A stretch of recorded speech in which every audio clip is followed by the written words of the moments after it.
C'est l'heure du journal Circuit l'Afrique. Mesdames et messieurs, soyez les bienvenus au sommaire de cette édition. Le président des États-Unis a exprimé sa satisfaction suite à la signature d'un accord de paix entre la RDC et le Rwanda.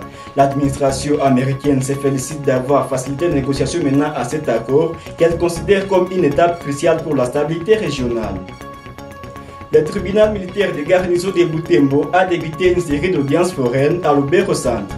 Nous en avons prévenu, dont des militaires de FRDC et des civils seront jugés pour des infractions graves.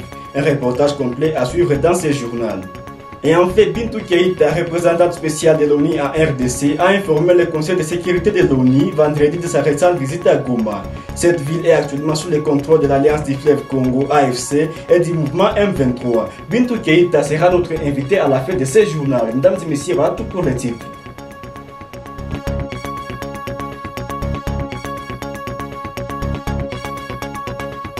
Un accord de paix historique a été signé ce 27 juillet 2025 à Washington entre la République démocratique du Congo et le Rwanda sous l'égide des États-Unis.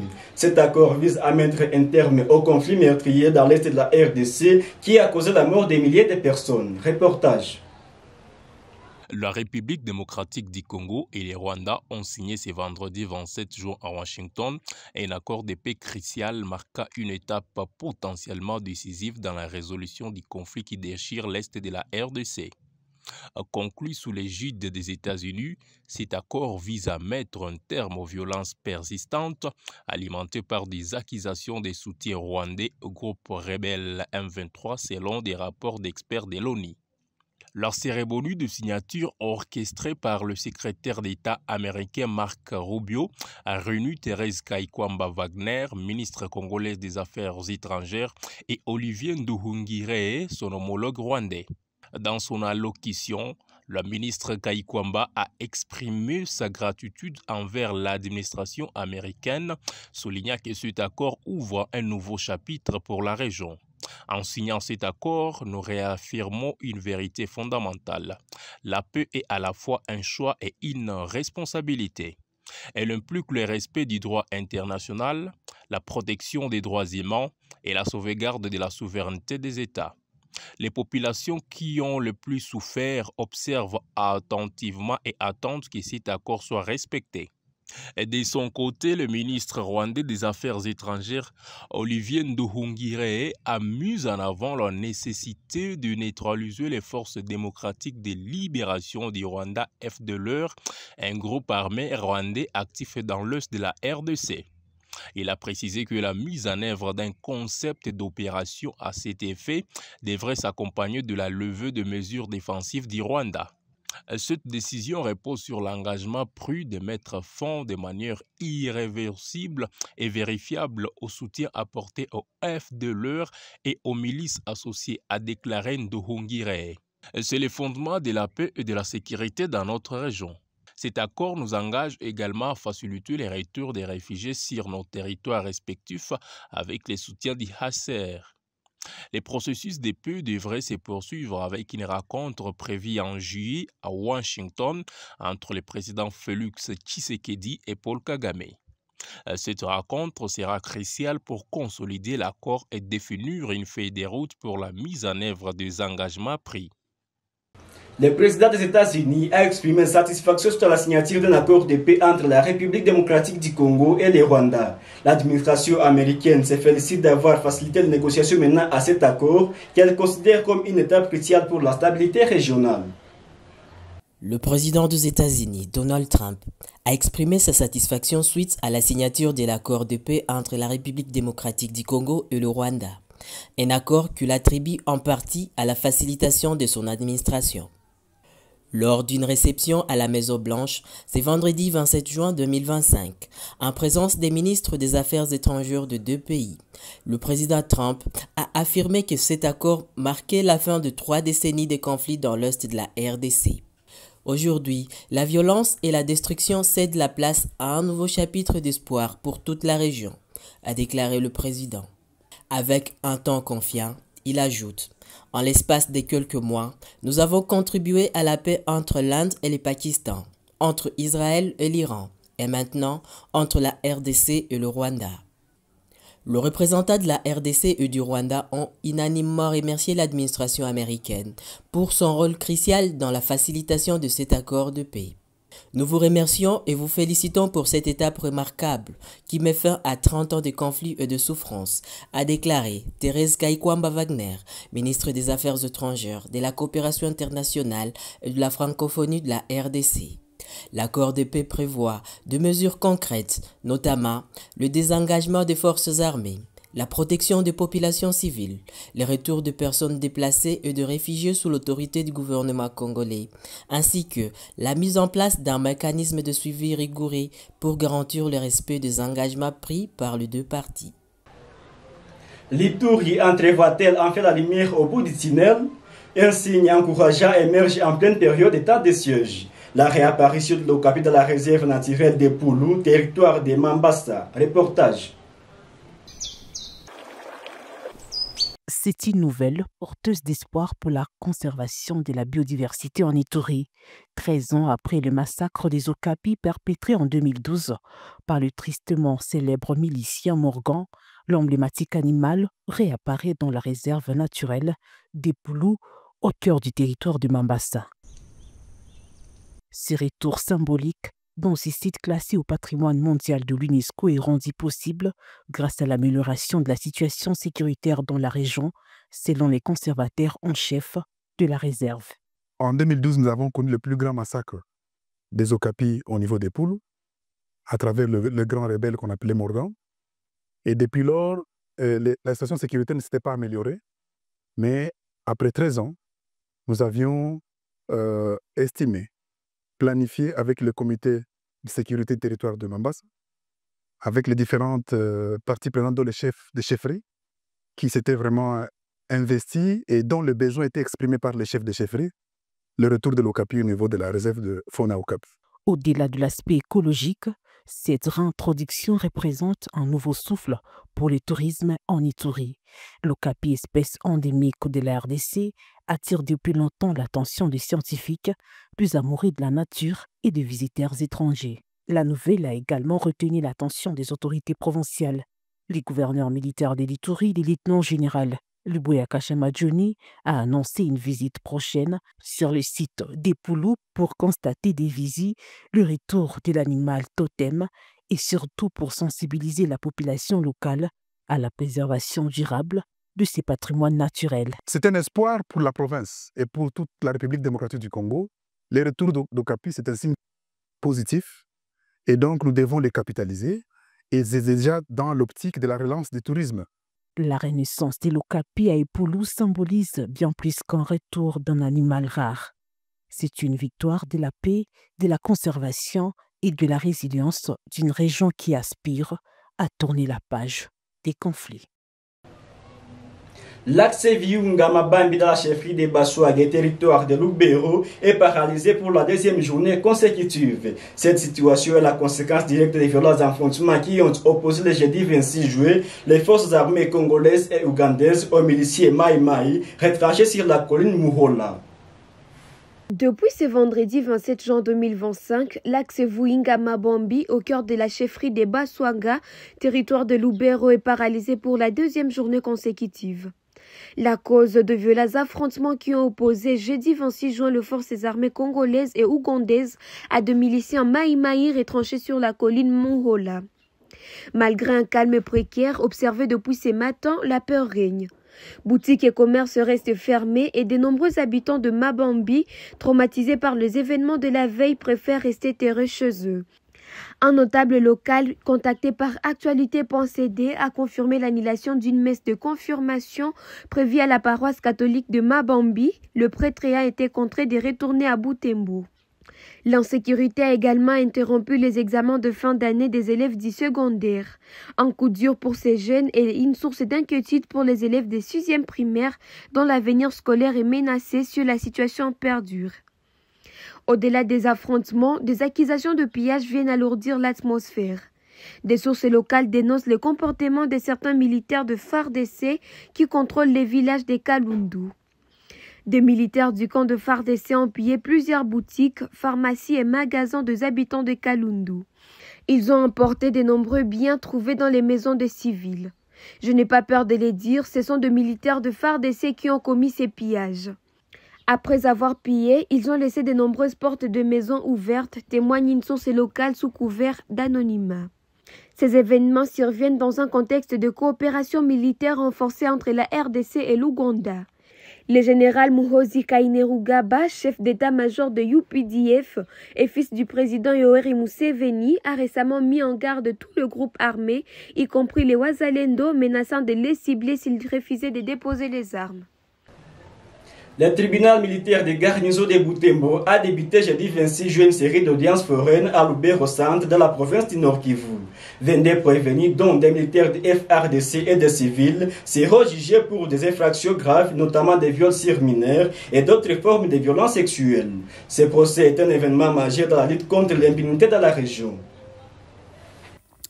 À Lubero Centre, chef-lieu du territoire de Lubero, dans la province du Nord Kivu, le tribunal militaire de garnison de Butembo a entamé, depuis le jeudi 26 juin, une série d'audiences foraines exceptionnelles. Ces audiences se concentrent sur des crimes d'une gravité extrême, les violences sexuelles et plus particulièrement les viols sur mineurs. Au total, 92 prévenus, parmi lesquels 45 militaires des forces armées de la République démocratique du Congo FARDC et 47 civils, comparaissent devant les tribunaux. Ils sont accusés des viols sur mineurs, des violences sexuelles, d'enlèvement d'enfants, d'extorsion et d'autres infractions graves. Les faits reprochés se seraient produits entre 2021 et 2024 dans la commune rurale de Lubero et ses environs. Le nombre de victimes est alarmant, 93 personnes, dont 85 mineurs, âgés de seulement 2 à 17 ans. Les victimes, au cœur de ces audiences, participent activement au processus judiciaire et réclament des réparations pour les préjudices subis. La mission de l'Organisation des Nations Unies pour la stabilisation en République démocratique du Congo MONUSCO, par le biais de sa section d'appui à la justice basée à Béni, apporte un soutien technique, logistique et financier crucial à ces audiences. L'objectif de ces audiences foraines est double. Lutter contre l'impunité des auteurs de violences sexuelles, qu'ils soient militaires ou civils, et rapprocher la justice des communautés affectées par ces crimes odieux. Les audiences devraient durer une dizaine de jours. Le Qatar a salué l'accord de paix signé vendredi à Washington entre la RDC et le Rwanda sous l'égide des États-Unis. Le pays réaffirme son engagement pour une paix durable dans la région des Grands Lacs. Le Qatar a participé à la cérémonie de signature, soulignant ainsi son soutien aux efforts diplomatiques pour résoudre les conflits dans l'Est de la République démocratique du Congo. Reportage.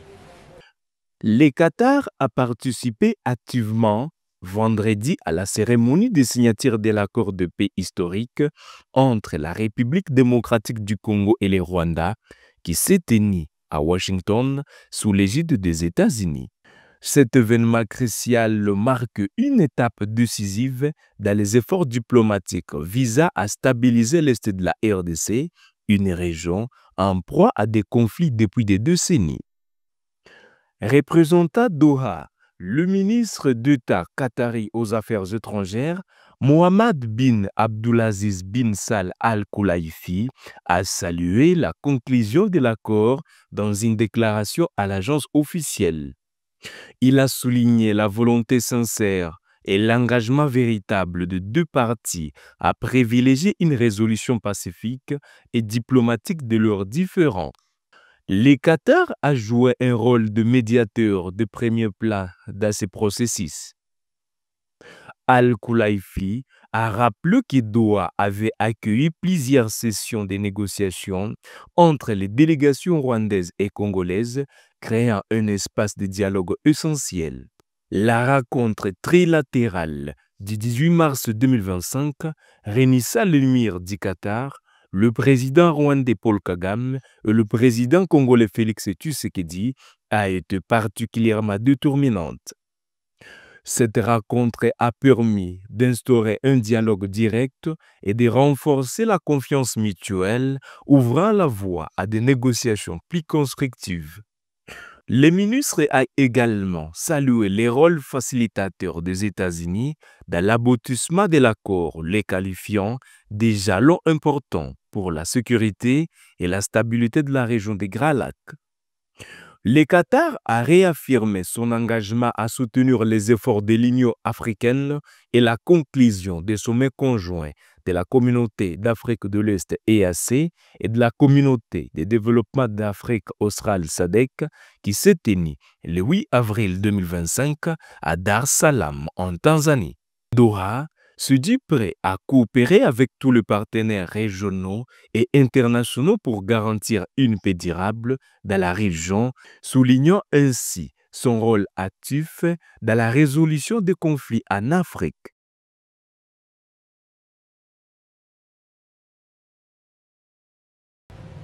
Poursuivons ce journal avec cette brève information. Un choc et une profonde tristesse frappent la ville de Goma suite à la mort tragique de D.M. Black, jeune réalisateur talentueux, abattu par balle le vendredi 27 juillet 2025. L'attaque, survenue à son domicile, a semé la consternation et la colère parmi la population, particulièrement chez les jeunes qui voyaient en lui un modèle. D.M. Black était reconnu pour son professionnalisme, sa créativité et sa contribution sur la scène musicale locale. Les témoignages le décrivent comme un homme humble, gentil et doté d'une grande humanité. Les réseaux sociaux sont inondés de messages de condoléances et d'appels à une enquête rapide et transparente pour traduire les responsables à la justice.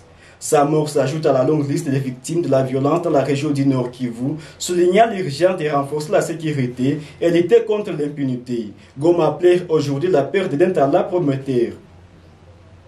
Et pour finir, Bintou Keïta, représentante spéciale de l'ONU en RDC, a informé le Conseil de sécurité de l'ONU vendredi de sa récente visite à Goma. Cette ville est actuellement sous le contrôle de l'Alliance du fleuve Congo AFC et du mouvement M23. Suivez Bintou Keïta dans ses propos recueillis pour vous.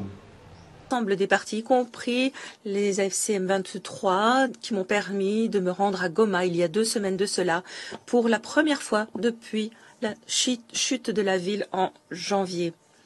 Cette visite m'a permis de rencontrer le personnel civil et en tenue de la MONUSCO. Un moment extrêmement difficile. L'objectif était de renforcer, de remonter le moral, de réaffirmer l'attachement de la MONUSCO vis-à-vis des communautés touchées par le conflit. Ma visite avait aussi pour but d'associer les AFC M23 au règlement des problèmes opérationnels en lien avec l'exécution de notre mandat. Avant ma visite, le Comité international de la Croix-Rouge avait fait office de médiateur pour parvenir à un accord entre le gouvernement, les AFC M23 et la MONUSCO. Grâce à l'appui logistique de la mission, 1359 membres non armés des forces de défense et de sécurité congolaises et certains membres de leur famille qui avaient trouvé abri à Goma sous notre protection pendant 3 mois, ont pu être transportés de Goma à Kinshasa. Nous continuons de chercher une solution à la question des civils et éléments non armés qui demeurent sur nos bases. Ces derniers jours, des progrès ont été réalisés en vue de la levée des restrictions imposées à la capacité de la MONUSCO d'opérer efficacement.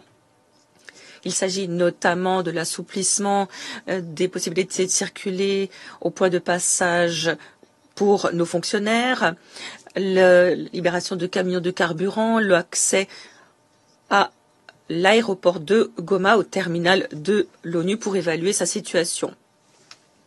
La reprise des rotations est prévue début juillet et est attendue de longue date. Elle permettra de doper le moral de nos troupes et représentera un soulagement. J'ai bon espoir que ces faits positifs favorisent la liberté de circulation de la mission, permettent le franchissement des points de manière plus prévisible pour le personnel et permettent aussi de réapprovisionner plus simplement les soldats de la paix et de faciliter leur rotation. Madame la Présidente, si les efforts diplomatiques portent sur la crise actuelle, la situation dans d'autres régions où opère la MONUSCO exige aussi une attention urgente. C'est avec cette information que nous mettons fin à cette édition du journal Circuit d'Afrique. Merci de nous avoir choisi pour vous mettre au parfait de l'actualité.